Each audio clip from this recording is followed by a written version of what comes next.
Happy Juneteenth, everyone. To celebrate Juneteenth this year, on the eve of a primary election that will determine whether I continue to serve on the Brighton Down Board, I want to talk about how best to support me when you walk into the voting booth. This year, the Board of Elections rolled out new electronic voting machines that will work differently than the ones we had before. Instead of marking your preferences on a sheet of paper and submitting that to a machine, the Board of Elections gives you a tall, narrow sheet of paper to feed into the machine. Then you operate a touch screen to tell it how to cast your vote.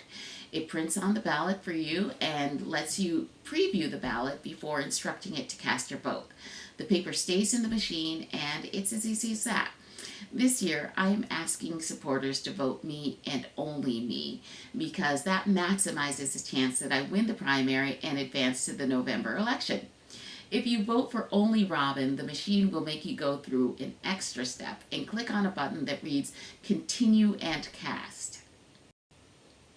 If you vote for only Robin, you're voting for the only candidate endorsed by the Working Families Party, the only candidate who voted against rolling back health care coverage for non-union town workers, the only candidate who envisioned and then created the Inclusion, Diversity, and Equity Advisory Board, the only candidate who has helped procure hundreds of thousands of dollars in grant funding, including funds for sustainability projects, as well as the money being used to study the redevelopment of the Monroe Avenue corridor, and the only candidate endorsed by 1199 SEIU.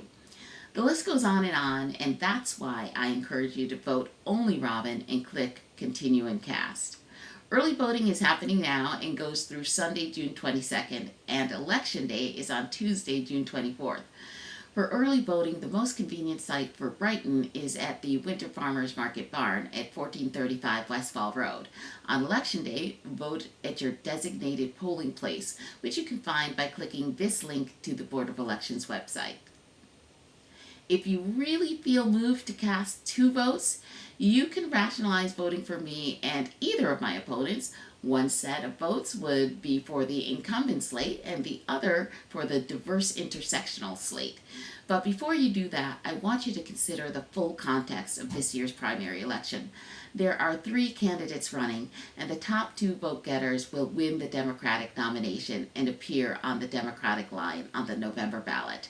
That's why I encourage you to vote only Robin. Thanks so much.